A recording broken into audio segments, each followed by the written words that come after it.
வணக்கம் நண்பர்களே, நான் உங்கள் நண்பன் கதை சொல்லும் மன்னன். இன்றைக்கி நம்ம காற்றின் ரத்தினம் அப்படிங்கிற ஒரு கதையை பார்க்க போகிறோம். இது ஒரு பழமையான மாயமான பாடம் நிறைந்த இந்த மூணுமே கலந்த ஒரு புதிய காட்டுக்கதை. இந்த கதைக்குள்ளே போகிறதுக்கு முன்னாடி buymote.app அப்படின்ட்டு ஒரு ஆன்லைன் ஆப் இருக்குது. நீங்கள் அதை டவுன்லோட் பண்ணி உங்களுக்கு தேவையான க்ரோசரி ஷாப்பு பர்ச்சேஸ் பண்ணிக்கலாம். கதைக்குள்ளே போகலாமா? காற்றின் ரத்தினம் கதையோட தலைப்பு the wind jewel, a tale of courage and balance. Maruthavanam அப்படிங்கிற ஒரு கிராமம். பலவிதமான காற்றுங்களுக்கு பெயர் போனது. ஒரு 3 விதமான காற்று. இளங்காற்று வயலில் நெல்லாட்டியது போல இருக்கும். சூறாவளி பயிர்களை சிதறடித்தது. 3வது மௌன காற்று, இரவுகளை ரகசியத்தை சொல்கிற மாதிரி இருக்கும். ஒரு நாள் ஒரு பிரச்சனை.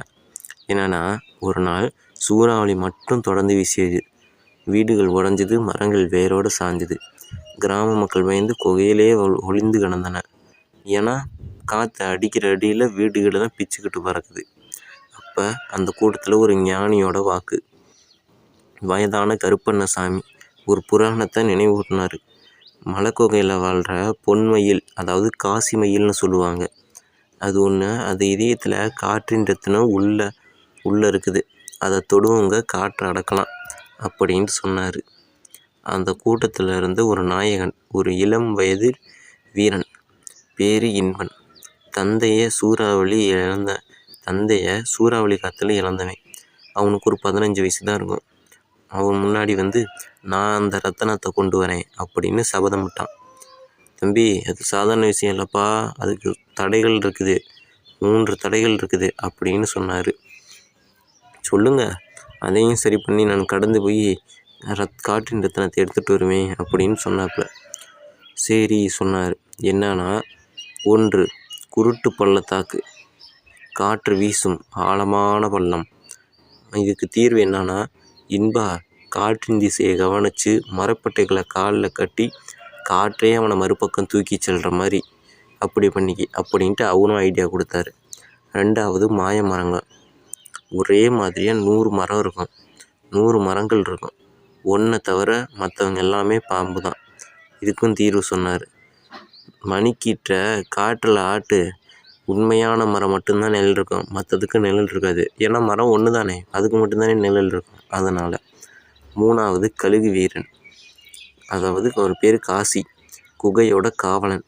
கழுகு ரூபினியான காசி. அவன் ஒரு புதிர் கேட்டான். எல்லா காற்றும் தோன்றும் இடம் எது?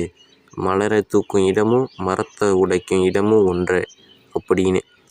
நம்பாளு இன்பன் ஒரு புத்திசாலி. அவன் பதில் சொன்னான், காற்று மனசில் தோன்றுறது, அமைதியான மனம் இளங்காற்று, கோபமண்டிய மனம் சூறாவளி அப்படின்னு. எப்படி இவ்வளோ கஷ்டமான கேள்விக்கு பதில் சொன்னான் அப்படின்ட்டு காசி ஒரு ஆச்சரியத்தோடவும் மகிழ்ச்சியாக அணைஞ்சான்.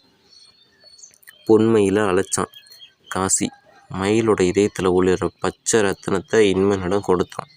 அதிரடி முடிவும் திருப்பமும் நடந்துச்சு. என்னன்னா, இன்பன் கிராமத்தை அடைஞ்சான். ரத்தனத்தை உயர்த்தி, காற்றே நிறுத்து அப்படின்னு கூவினான். சூறாவளி உடனே நின்றுச்சு. ஆனால் வயலில் இளங்காற்றை வீசவில்லை.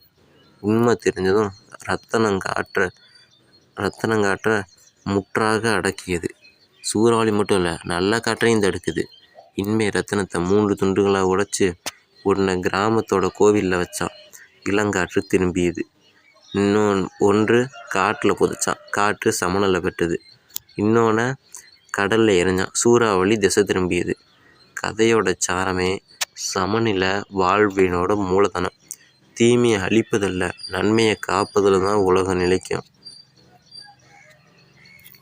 இப்போ புரியுதுங்களா?